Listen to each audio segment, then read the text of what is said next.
একটা কথা, এই সিজনে যতটা সম্ভব অ্যাভয়েড করুন দার্জিলিং আসা। আমরা যেরকম দুর্গাপুজোর সময় যে ভিড় ঠেলে ঠাকুর দেখতে যাই, ওই রকম লেভেলের ভিড় একবার দেখো।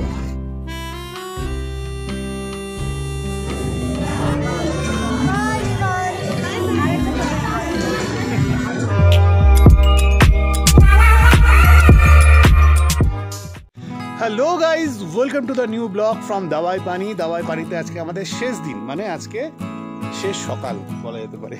যাই হোক, কারণ দাওয়াই পানি থেকে আমরা বেরিয়ে যাব আজকে, আর বেরিয়ে আমরা দার্জিলিং হয়ে আমরা ফিরবো মালদা। তো যাই হোক, দার্জিলিংয়ে আমরা ওয়ান নাইট স্টে করছি। আর এখন বাজে ঘড়িতে সকাল 5:30। 5:30টার সময় জাস্ট ওয়েদারটা দেখো, দেখে মনে হচ্ছে সকাল 7:30। মানে জেনারেলি আমাদের ওখানে যেরকম 7:30 বা 8টার সময় যে মর্নিংটা থাকে, ভিউটা থাকে, সেটা কিন্তু এখানে সকাল 5:30টার সময়। আর জাস্ট দার্জিলিংয়ের ভিউটা দেখো ওদিক থেকে। এই দেখো দার্জিলিংয়ের ভিউ, এই সামনেই হচ্ছে দার্জিলিং। অসাধারণ লাগছে দেখতে। এই যে হ্যালো, পুরো হোয়াইট। ওই দেখো ওই দেখো ওই দেখো ওই দেখো। আমাদের হোমস্টেতে যে চায়ের আসর সকালের মর্নিং টি, সেটা একটু পরে দেয়। আর আমরা একটু বেরোলাম, তো এখানে কিন্তু এরকম ছোটো ছোটো কয়েকটা কটেজ রয়েছে, এই ছোটো ছোটো দেখতে পাচ্ছি ঘরগুলো। এগুলোতে কিন্তু চিপস, কোল্ড ড্রিঙ্কস এগুলো পাওয়া যায় দাওয়াই পানিতে। বেশ দু একটা রয়েছে, এখানে একটা রয়েছে, সামনে একটা রয়েছে। তো এখানে এরা সকালবেলা একটু বললাম, তো এরা চাটা বানিয়ে দেবে, যেটা দাম সেটা ওরা নিয়ে নেবে। হ্যাঁ, দেখে মনে হবে না যে দোকান, বাড়ি কিন্তু ওর মধ্যে ওরা ছোটো ছোটো সব জিনিস অল্প স্বল্প রাখছে, মোটামুটি পাওয়া যায় টুকটাক। এই আমাদের গরম গরম চা রেডি। हाँ, गरम गरम चाय 2 लेकर। हाँ, 2 लेकर जाएंगे हम। कौन होमस्टे? ये लक्ष्य हाँ, यही देकर जाएंगे कुछ देर बाद। बिस्किट है कुछ? बिस्किट है तो वो 5 रुपया वाला पैकेट दे दीजिए।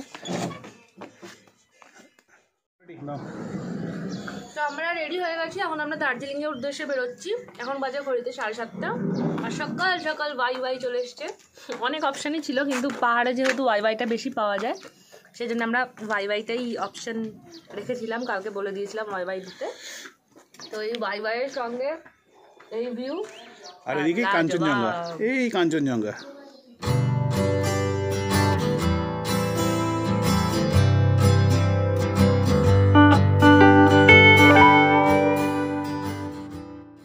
তো ফাইনালি আমরা লাক্সা হোমস্টে আমরা চেক আউট করছি। আমাদের গাড়ি এখানে রেডি, আমরা একটা ড্রাইভার নিয়ে নিয়েছি। আর এখান থেকে আমরা যাব টুয়ার্ডস দার্জিলিং। এখানে সমস্ত কিছু আমাদের লাগেজ স্টোর হয়ে গেছে, এখন আমরা জাস্ট বেরোবো। Tata, bye bye. ও, আমি কেন টাটা করছি, আমাকে তো যেতে হবে। চলো, বাই বাই बाय बाय। फिर मिलेंगे, फिर जब आएंगे यहाँ पे रुकेंगे हम। ठीक है। Our hearts beat to the city streets. We began to feel the fire.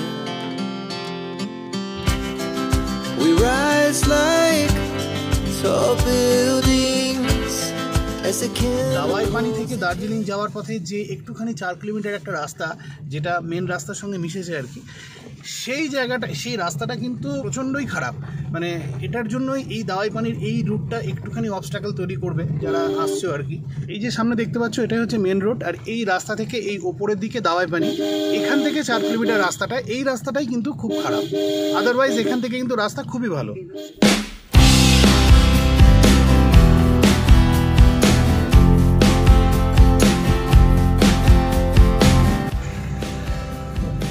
এই হচ্ছে ঘুম রেলওয়ে স্টেশন।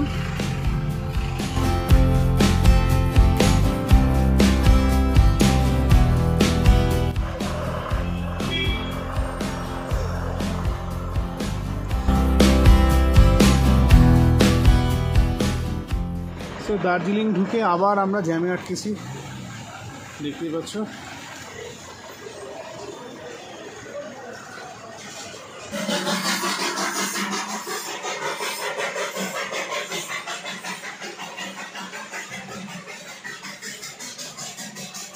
আমরা তো জ্যামের মধ্যে আটকে আছি, আর ইভান এতক্ষণ ঘুমিয়েছিল, আর এখন দেখো কি করছে। দেখো ঘুম থেকে উঠে জানলা দিয়ে মুখ বার করে ও দার্জিলিং দেখছে। মামা মুখ দেয় না বাবা, মুখ দিয়ে না বাবা, ছি ছি ছি। কি করছো? সো এতটা সময় অতিক্রান্ত হয়ে গেল, তাও আমরা দার্জিলিং এখনও ঢুকতে পারিনি, মানে হোটেলে তো পৌঁছতেই পারিনি, দার্জিলিং স্টেশনই আসেনি। আমাদের গাড়ি ওই যে দাঁড়িয়ে আছে এখনও। আর এদিকে জাস্ট দেখো কীরকম ভিড়, পুরো এই লাইনটা পুরো ব্লক। কী যে অবস্থা, মানে কখন যে পৌঁছবো তার কোনো ঠিক নেই। তোমরা যারা এই সিজনে দার্জিলিং আসতে চাইছো বা তোমরা মনস্থির করেছো দার্জিলিং আসবে, তারা কিন্তু বি অ্যাওয়ার, মানে এই জ্যাম কিন্তু তোমাদেরকে অবশ্যই ভোগাবে। তাই এগুলো মাথায় রেখে কখন রওনা দেবে, কি ব্যাপার, সেগুলো মেনটেন করে কিন্তু তোমরা দার্জিলিং এসো, না তো 5-6 ঘন্টাতেও তোমরা দার্জিলিং পৌঁছতে পারবে না, যা অবস্থা। ফাইনালি আমরা এতক্ষণ পর আমরা পৌঁছলাম দার্জিলিং স্টেশন। এই হচ্ছে দার্জিলিং স্টেশন।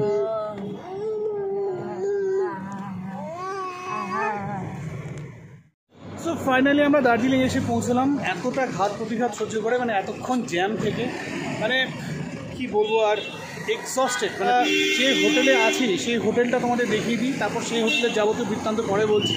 এই হচ্ছে হোটেল শিবম, এই হোটেলটাতে আমরা উঠেছি।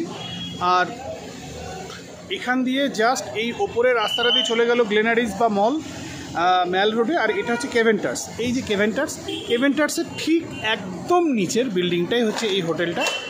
আর এই রাস্তাটা দিয়ে এখান থেকে সোজা এসে এই হচ্ছে হোটেল। চলো হোটেলের ভিতরে একটু যাওয়া যাক এবং দেখি রুমগুলো কীরকম।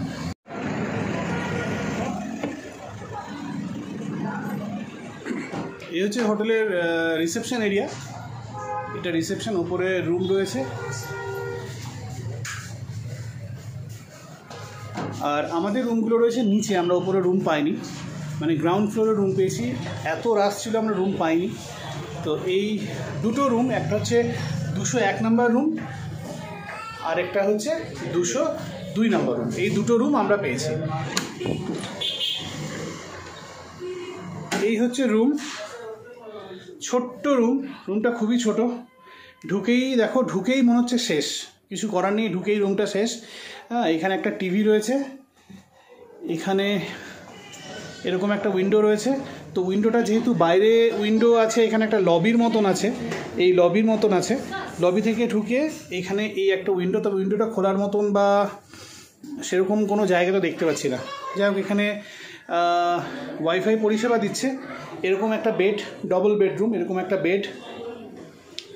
এখানে একটা ছোট্ট এরকম টেবিল রয়েছে, টেবিলে কি দিয়েছে, দুটো জলের বোতল, আর এখানে কিছু কমপ্লিমেন্টারি জিনিসপত্র দিয়েছে, চা, কফি, দুধ, এগুলো দিয়েছে। এই হচ্ছে ব্যাপার। রুম সার্ভিসও আছে, তোমরা এখান থেকে অর্ডার করতে পারো, সেখান থেকে অর্ডার হয়ে যাবে। আর একটু বাথরুমটা দেখিয়ে দিই। এই হচ্ছে বাথরুম, মোটামুটি ঠিকঠাক বাথরুমটা, গিজার রয়েছে। এই হচ্ছে বেসিন, সমস্ত কিছু রয়েছে। যে এখানে একটা ছোট্ট ওয়ার্ড্রপের মতন দিয়েছে, এখানে তোমরা কিন্তু কোনো জিনিসপত্র নিজেরা এনে সেগুলো কিন্তু রাখতে পারো। আমরা কোনোদিনই এরকমভাবে এক্সস্টেড সিচুয়েশান ফেস করিনি। এবার দার্জিলিং এসে যা প্রবলেম ফেস করছি। এই হোটেল রুমটার রুম রেন্ট হচ্ছে 3500 টাকা। মানে জাস্ট ইমাজিন, এই রুমটার ট্যারিফ হচ্ছে 3500 টাকা প্লাস জিএসটি, 1 নাইট, মানে এটা ডাবল বেডরুমের জন্য। তো ভাবতে পারছো কী লেভেলের। এখানে কিন্তু কোনো রকম খাওয়া দাওয়া কিছু ইনক্লুড নেই। তাহলে এই অবস্থা, এই সময় দার্জিলিংয়ের situation. So please avoid Darjeeling এই সময়, কারণ অবস্থা পুরো খারাপ। তো আমাদের হোটেলের ঠিক পাশেই, আমাদের হোটেল হচ্ছে শিবম, এই হোটেলের ঠিক পাশেই হোটেল মহাকাল। এখানে কিন্তু আমরা লাঞ্চ করব। আর এটা কিন্তু একদম কেভেন্টার্সের নিচেই, তাই কোনো অসুবিধা নেই, এইখানেই আমরা লাঞ্চ করবো। তো যাক, আমরা এখন রেস্টুরেন্টে যাই, দেখি এখানে খাবার দাবারের দাম, প্রাইস কতটা হাই। সমস্ত কিছু ওভার প্রাইসড। সো প্রথমে ঢুকতেই এখানে লাইন, এতজন লাইনে দাঁড়িয়ে আছে। এখন কখন সিট পাওয়া যাবে তার নেই ঠিক।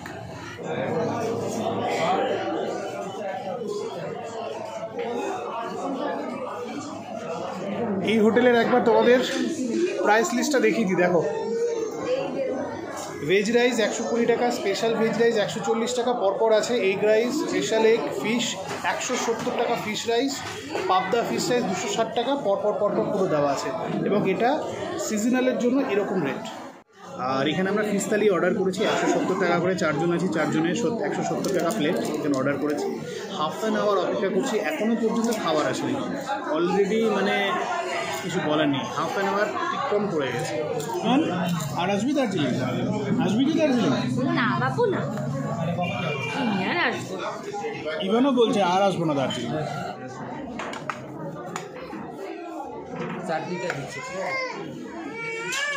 সো এই হচ্ছে আমাদের 170 টাকার ফিস থালি।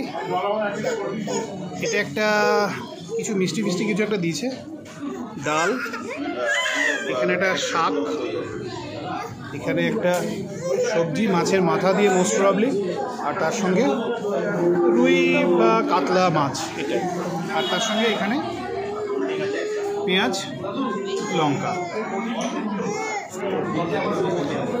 খাবারের রিভিউ না দিলেই নয়, এতক্ষণ পর তো খাবারটা পেলাম। প্রত্যেকটা খাবার একদম ঠান্ডা, একটু মানে অ্যাটলিস্ট ভাতটাও পর্যন্ত গরম নেই। অন্য খাবার নেই ঠান্ডা হতেই পারে, ভাতটাও মানে গরম নেই। আর খাবারে কোনো নুন নেই, কোনো লবণ নেই, না ঝাল না নুন, কোনো টেস্ট, পুরো টেস্টলেস। মনে হচ্ছে যে কোনো একটা জায়গাতে খাচ্ছি এবং এত টাকা দিয়ে খাচ্ছি। সত্যি এই সিজনে মানে সিজনে দার্জিলিং অ্যাভয়েড করাই উচিত, কারণ খেয়ে আসলাম মহাকাল রেস্টুরেন্ট থেকে, কি যে খেলাম কিছু বুঝতে পারলাম না, কোনো টেস্ট নেই, কোনো স্বাদ নেই, মুখের মধ্যে খালি খেতে হবে, খিদে পেয়েছিল, গুজলাম আর কি মুখের মধ্যে। সো দুপুরবেলা একটু ফ্রেশ হওয়ার পর আমরা এখন বিকেলের দিকে একটু বেরিয়েছি টুয়ার্ডস ম্যালের দিকে। তো আমরা এই কেভিনটার্সের পাশ দিয়ে, গ্লেনারিসের পাশ দিয়ে এখন যাচ্ছি ম্যালে। তো একবার ভিড়টা দেখো, দেখে মনে হচ্ছে জাস্ট আমরা যেরকম দুর্গাপুজোর সময় যে ভিড় ঠেলে ঠাকুর দেখতে যাই, ওই রকম লেভেলের ভিড়। একবার দেখো।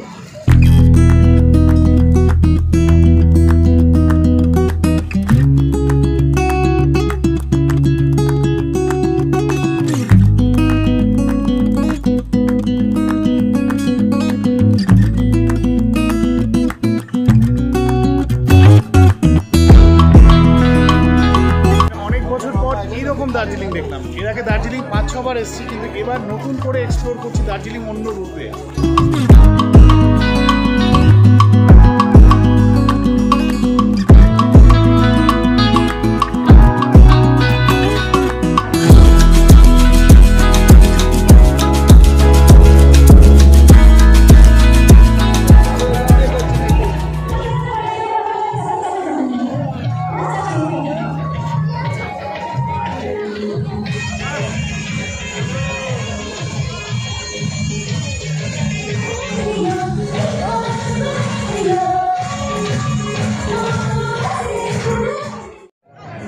ফাইনালি অনেক কষ্ট করে এই সিটটা পেয়েছি, মানে পুরো মারামারি ঘুরোঘুরি করে এই সিটটা পেয়েছি। আর এখানে আমাদের সিটের পাশেই চা বিক্রি করছিল, তো এখানে শুধু চাটা নিলাম। কোনো জায়গায় এখানে যেগুলো রেস্টুরেন্ট আছে কোনো জায়গাতে ফাঁকা নেই, বলতে দাদা লাইন দিতে হবে। তো যাই হোক, আপাতত এটা নিয়ে কাজ চালাই, কিছু করার নেই। আর এখানে একটা প্রোগ্রাম চলছে,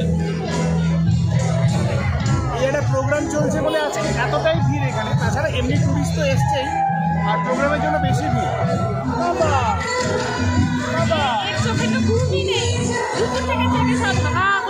সব দেখছি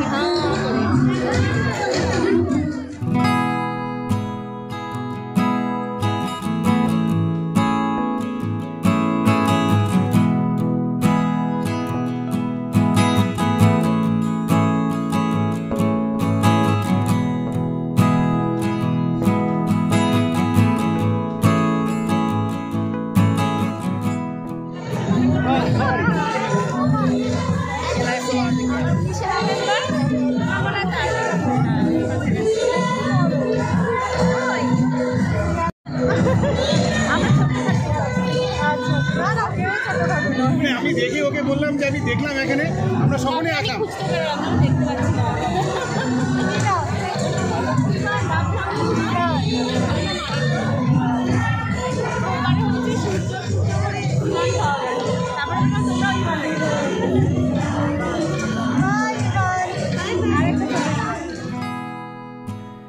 দার্জিলিংয়ের মেলে প্রচণ্ড ভিড়ের মধ্যে হঠাৎই দেখা হয়ে গেছিল ইন্ডিয়ান ব্লগার সৌমির সাথে। দেখার সাথে সাথেই একটুখানি আলাপচারিতা এবং সাথে কিছুটা মানসিক শান্তি। যাই হোক, কিছু তো পেলাম এই দার্জিলিং সফরে।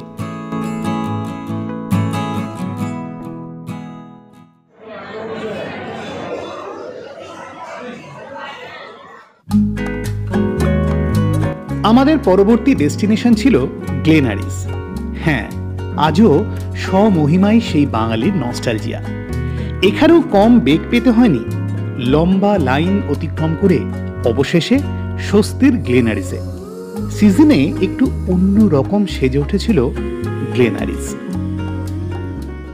তো ফাইনালি অনেক লাইন পেরিয়ে আমরা গ্লেনারিসে সিট পেয়েছি, একদম মনের মতো সিট পেয়েছি। রুফটপেই পেয়ে গিয়েছি, যেটা ওপরের সেকশন রেস্ট্রো বারে। তো যাই হোক, আমাদের অর্ডারও হয়ে গেছে, মনটা একটু ভালো ভালো হয়ে গেল, কারণ এত ভিড়ের মধ্যে খুব তাড়াতাড়ি লাইনটা এগোচ্ছিল। আমরা সিট পেয়ে গেছি।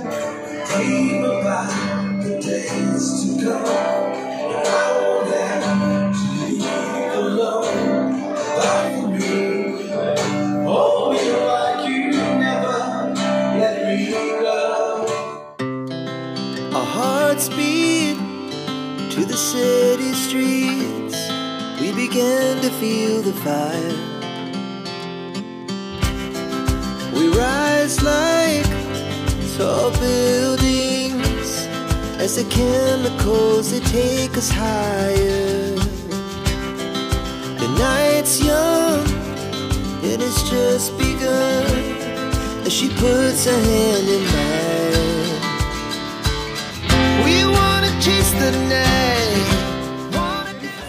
ফাইনালি আমাদের ডিনার ওভার, খাওয়া দাওয়া করলাম। তো গ্লিনারিস তো সত্যি ভালো, কিন্তু যাই হোক এত রাশের জন্য আজকে কোথাও জন্য একটু ডিসঅ্যাপয়েন্টেড হলাম।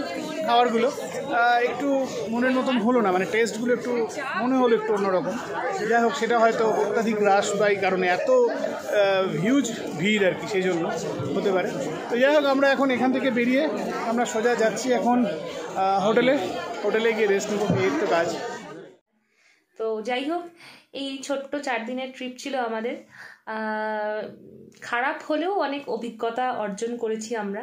যাই হোক, সব ট্রিপই যে খুব ভালো হয় তা না, অনেক রকম হয়, এটাও একটা অভিজ্ঞতা, এটাও একটা ভালো লাগা। যাই হোক, হলো একরকম অনেক দিন পর, 1.5 বছর পর, যখন 1 বছর 2 মাস পর যখন বেরোতে পারলাম না, সেটাই সবচেয়ে ভালো লাগা আর কি। অরিন্দম যে এভাবেও আমাকে নিয়ে এসছে, থ্যাঙ্কস টু অরিন্দম। আমরা যে প্রবলেমটা ফেস করেছি দার্জিলিংয়ে, আমরা চাই যে সেই প্রবলেমটা তোমাদের সঙ্গে একটুখানি শেয়ার করে নিই। অবভিয়াসলি দার্জিলিং হচ্ছে বাঙালির একটা নস্টালজিয়া, সবসময় আমরা কিন্তু দার্জিলিংকে প্রেফার করি একটু ছুটি পেলেই।